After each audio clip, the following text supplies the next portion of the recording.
Sir, என் பெயர் கில்ராய். நான் மும்பையிலிருந்து வருகிறேன். நான் ஒரு தொழிலதிபர். இங்கே பேசுவதற்கு வாய்ப்பு அளித்தமைக்கு நன்றி.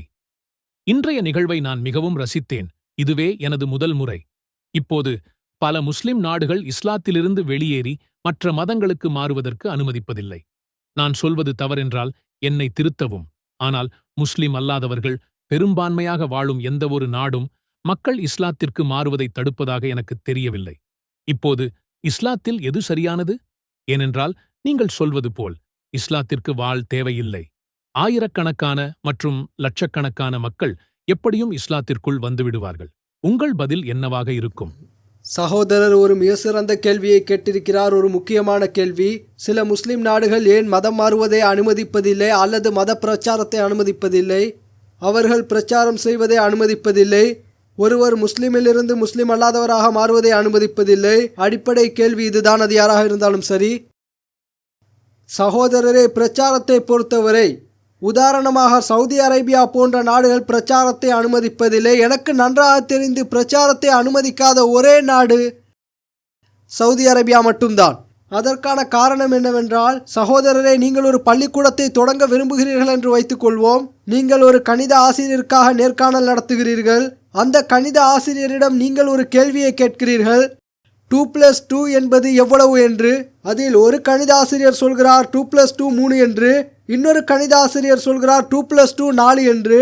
மூன்றாவது கணித ஆசிரியர் சொல்கிறார் 2+2 5 என்று. இப்போது பல மக்கள் கேட்கிறார்கள், அதில் என்ன பிரச்சனை? அவர்கள் எந்த மதத்தை வேண்டுமையானாலும் போதிக்கட்டுமே, யாருக்கு எது பிடிக்குமோ அதை அவர்கள் ஏற்றுக்கொள்ளட்டுமே என்று. இப்போது நான் உங்களிடம் ஒரு கேள்வியை கேட்கிறேன். உங்கள் பள்ளிக்கூடத்தில் ஒரு கணித ஆசிரியர் 2+2 3 என்று கற்பிப்பதை நீங்கள் அனுமதிப்பீர்களா?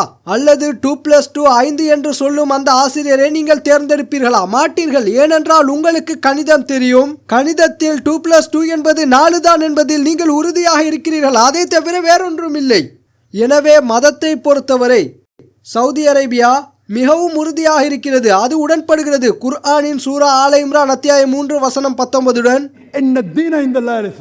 எல்லாம் வல்ல இறைவனிடத்தில் அங்கீகரிக்கப்பட்ட ஒரே மதம், அவனிடத்தில் சரணடைவதன் மூலம் பெறப்படும் அமைதி இஸ்லாம் மட்டும்தான். அவர்கள் தவறான எதனையும் எவரும் பிரச்சாரம் செய்ய அனுமதிப்பதில்லை. ஆனால் அறிவியலில் மற்றும் தொழில்நுட்பத்தில் அவர்கள் அமெரிக்கர்களை பார்த்து சொல்கிறார்கள், வாருங்கள், உங்களை வரவேற்கிறோம். அவர்கள் இங்கிலாந்திலிருந்து ஆட்களை வரவழைக்கிறார்கள், இந்தியாவிலிருந்து ஆட்களை வரவழைக்கிறார்கள். அதில் அவர்களுக்கு எந்த பிரச்சனையும் இல்லை. ஏனென்றால் அறிவியல் மற்றும் தொழில்நுட்பத்தில் அவர்கள் முதலிடத்தில் இல்லை. எனவே அறிவியல் மற்றும் தொழில்நுட்பத்திற்காக America, England, Singapore, Philippines, India என உலகம் முழுவதிலிருந்து ஆட்களை வரவழைக்கிறார்கள். ஆனால் தீனை பொறுத்தவரை அவர்கள் உறுதியாக இருக்கிறார்கள். இதுதான் சரியானது என்பதில் 100% உறுதியாக இருக்கிறார்கள். எப்படி 2+2 4 என்பதில் நீங்கள் உறுதியாக இருக்கிறீர்களோ அதே போல் நீங்கள் எந்த தவறான போதனையும் அனுமதிக்க மாட்டீர்கள். அதே தான் இதுவும். நானும் அதையே ஏற்றுக்கொள்கிறேன். நான் ஒப்பீடு மதவியல் பயிலும் ஒரு மாணவன். சகோதரரே, இந்த பூமியில் குர்ஆனை தவிர வேறு எந்த வேதமும் இதுதான் ஒரே உண்மையான மதம் என்று சொல்வதில்லை. நீங்கள் இந்துக்களின் வேதங்களை படியுங்கள், கிறிஸ்தவர்களின் பைபிளை படியுங்கள். பைபிளில் எங்குமே கிறிஸ்தவம் தான் சரியானது என்று சொல்லப்படவில்லை. உங்களுக்கு தெரியுமா, கிறிஸ்தவம் என்ற வார்த்தையே பைபிளில் கிடையாது. கிறிஸ்தவம் என்ற வார்த்தையே பைபிளில் இல்லை. அதே போல் இந்து என்ற வார்த்தையே வேதங்களில் கிடையாது.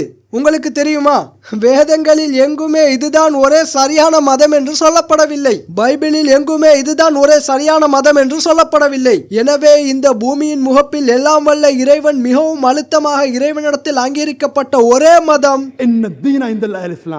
இஸ்லாம் தான் என்று சொல்லும் ஒரே வேதம் திருக்குரான் மட்டும்தான். ஆகவே மதத்தை போதிப்பது மற்றும் பிரச்சாரம் செய்வதை பொறுத்தவரை எது உறுதிப்படுத்தப்பட்ட உண்மையோ அதை தவிர வேறொரு தவறான விஷயத்தை பிரச்சாரம் செய்வதை அவர்கள் அனுமதிக்க மாட்டார்கள் என்பதில் நான் உறுதியாக இருக்கிறேன். இந்த இந்தியா இது ஒரு மதசார்பற்ற நாடு.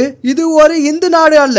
இது மக்களால் மக்களுக்காக மக்களுடைய அரசாக இருக்கும் அரசியலமைப்பை கொண்டது. நான் ஒரு இந்தியன். புவியியல் ரீதியாக நான் ஒரு இந்து, ஏனென்றால் நான் ஒரு இந்தியன். ஆனால் நான் ஒரு பிராக்டிசிங் முஸ்லிம், மார்க்கத்தை பின்பற்றும் முஸ்லிம்.